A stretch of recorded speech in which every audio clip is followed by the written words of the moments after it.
Assalamualaikum warahmatullahi wabarakatuh. Baiklah teman-teman mahasiswa, hari ini kita akan melakukan tindakan nasogastric tube dan gastric lavage atau bilas lambung.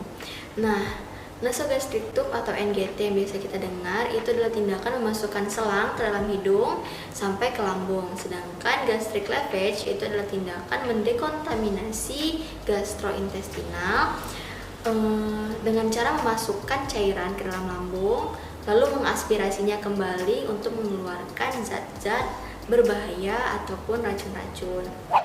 Baik, indikasi dari nasogastric tube itu adalah untuk mengeluarkan cairan dari dalam lambung, untuk pemberian makan pada pasien, untuk pengambilan spesimen, untuk irigasi.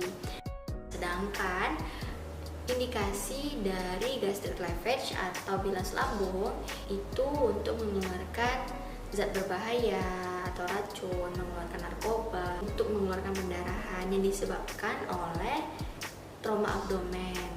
Nah, kontraindikasi dari gastric tube itu adalah pasien yang mengalami fraktur facialis, pasien yang mengalami fraktur basis kranii.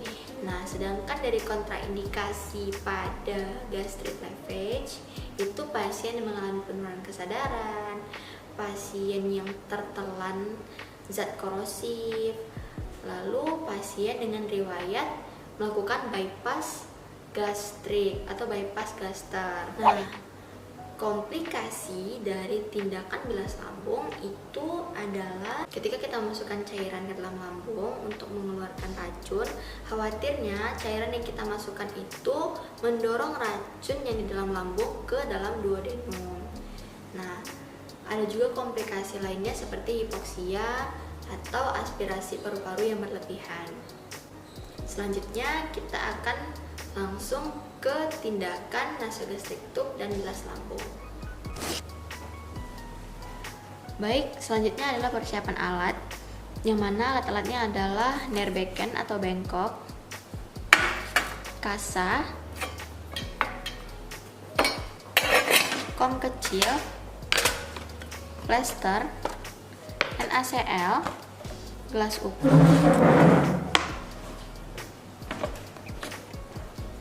gel, selang NGT dan urine bag, ada stetoskop, handuk kecil dan perlak, serta handuk tebal atau handuk besar, ada squid 20 cc dan squid 60 cc,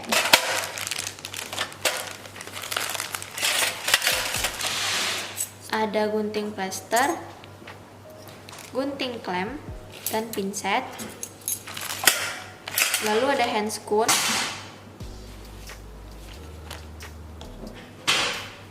dan yang terakhir adalah baskom besar yang digunakan untuk menampung cairan yang keluar dari dalam lambung.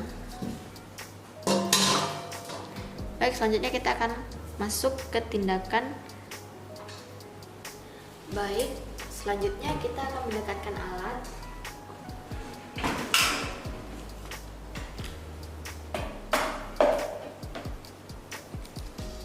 Nah, setelah itu kita akan menggunakan handscoon terlebih dahulu.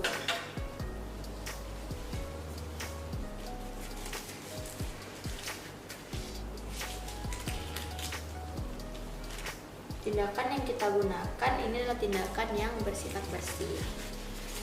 Tapi tidak masalah kalau kita mau melakukannya dengan tindakan steril. Sebelumnya tadi kita sudah berinteraksi kepada pasien, lalu kita memposisikan pasien.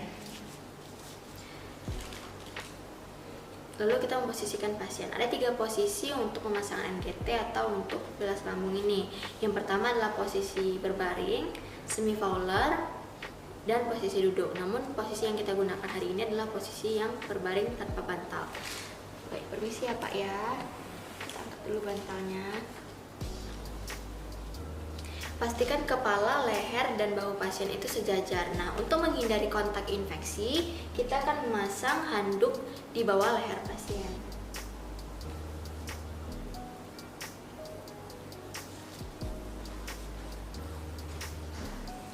Permisi ya Pak.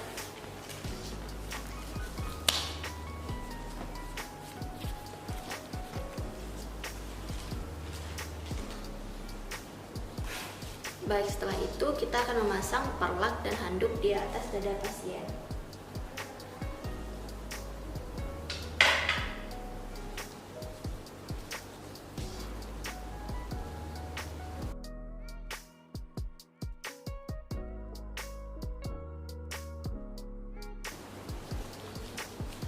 Nah, setelah kita memasang perlak dan handuk, kita akan mengkaji hidung pasien. Kita akan kaji lubang hidung mana yang pernafasannya lebih paten.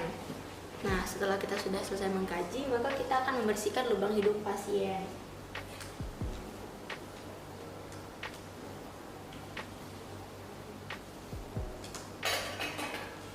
Di sini saya menggunakan kasa karena kalau menggunakan kapas khawatirnya ada serpihan atau bulu-bulu kapas yang tertinggal di dalam hidung pasien.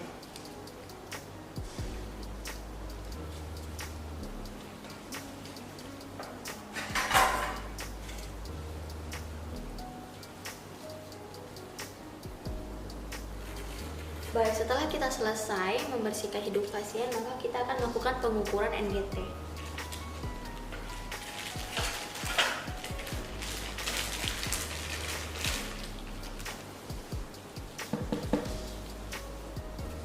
Nah, cara pengukuran gastric tube ini adalah dari kita letakkan selang dari hidung ke telinga pasien, lalu ke PX pasien. Tengah PX. Kenapa kita meletakkan selangnya itu di tengah PX, tidak langsung padahal lambungnya ada di sini? Karena rasionalnya adalah selang yang kita letakkan dari hidung ke telinga itu sama panjangnya dari PX ke lambung. Nah, baik, sebelum kita memasukkan selang NGT ke dalam hidung pasien, kita akan menggunakan gel terlebih dahulu untuk memudahkan selangnya dimasukkan. Kita bisa taruh di tangan.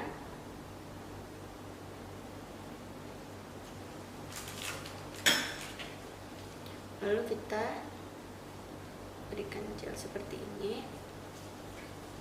Dan kita masukkan ke hidung pasien. Permisi ya Pak. Ketika kita memasukkan selang NGT ke dalam hidung pasien, tidak perlu mengatakan pada pasien untuk menelan, tapi kita minta pasien untuk bernafas. Oke. Baik, setelah sudah masuk semua, maka kita akan mengklem NGT-nya.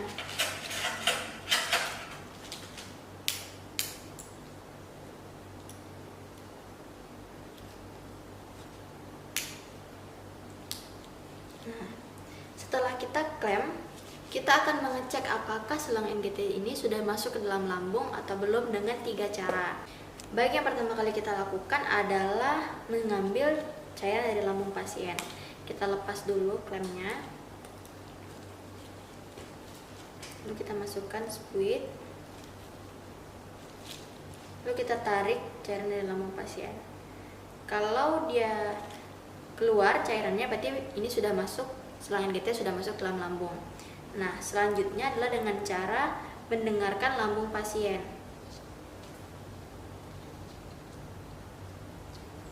Nah, kita letakkan stetoskop di lambung. Lalu kita masukkan cairan yang sudah kita tarik tadi. Dan kita dengar apakah ada suara dari lambung pasien. Ketika sudah ada terdengar suara, maka selang kita sudah masuk ke dalam lambung. Nah, cara yang ketiga itu adalah dengan mengambil baskom kecil atau kom kecil yang berisi air dan meletakkan selang NGT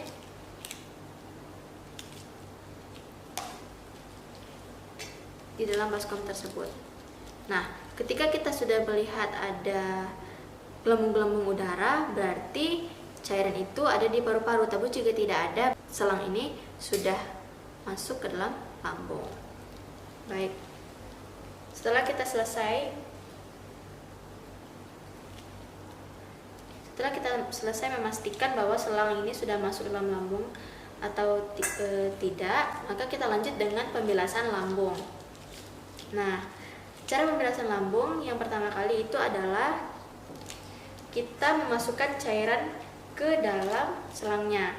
Nah, cairan yang kita masukkan itu sekitar 300 sampai 600 cc. Nah, kita memasukkan cairan yang berupa NaCl. Kapan kita menghentikan tindakan bilas lambung ini? Ketika cairan yang keluar dari dalam lambung pasien itu sudah sama jernihnya dengan cairan yang kita masukkan, atau minimal itu sudah lebih, kalau misalnya tidak bisa jernih seperti yang sama kita masukkan, setidaknya sudah lebih berkurang. Sebelum kita memasukkan cairan di dalam lambung pasien, maka kita meminta pasien untuk memiringkan kepalanya ke arah kita. Permisi ya Pak, kita miringkan dulu kepalanya. Nah, setelah kepala pasien sudah miring ke arah kita, maka kita masukkan NaCl-nya secara perlahan.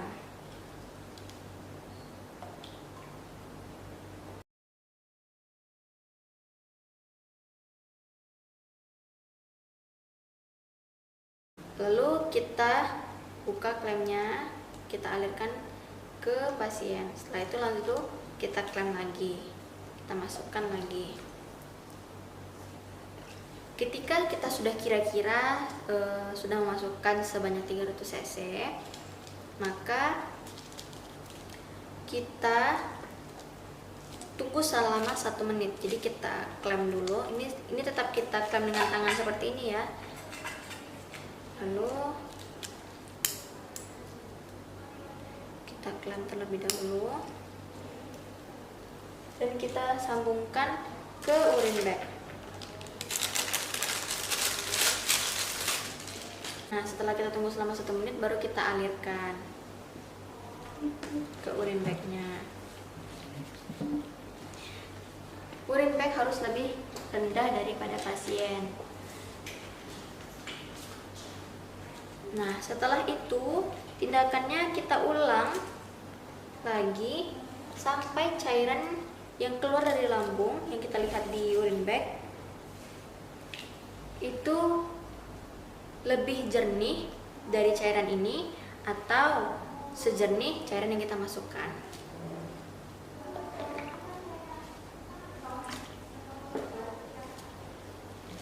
Masukkan, lalu kita klem lagi, lalu kita lepaskan, lalu kita klem menggunakan klem. Baik, ketika cairan yang keluar di urine bag itu sudah sama jernihnya dengan yang kita masukkan atau sudah lebih jernih, maka kita bisa menghentikan tindakan bilas lambung tersebut dengan cara meng-up NGT-nya juga. Kita rapikan pasien.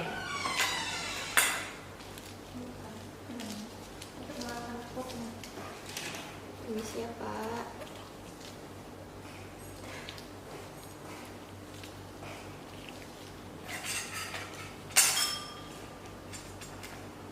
Lalu kita angkat.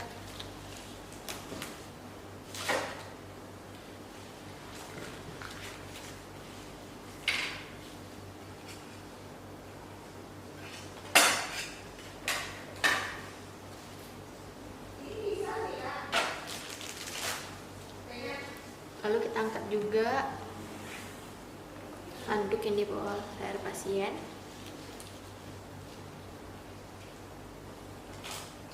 Dan kita pasang kembali bantal pasien.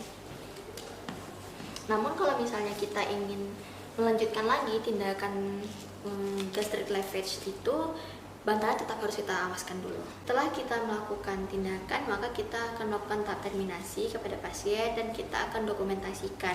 Yang kita dokumentasikan itu adalah bagaimana warna yang keluar dari lambung pasien, bagaimana baunya, bagaimana jumlahnya. Nah, lalu bagaimana konsistensinya, apakah kental atau terlalu cair. Lalu berapa banyak cairan yang kita masukkan, berapa kali cairan kita masukkan, berapa banyak kita masukkan. Misalnya kita masukkan itu 200 cc dalam satu kali, kita masukkan 3 kali, berarti kita masukkan sudah 600 cc. Dan kita lihat di urine bagnya tadi, kita lihat apakah cairan yang kita masukkan tadi semua itu sudah keluar semua atau belum. Maka sudah selesai tindakan bilas lambung dan NGT yang kita lakukan hari ini. Sekian, terima kasih.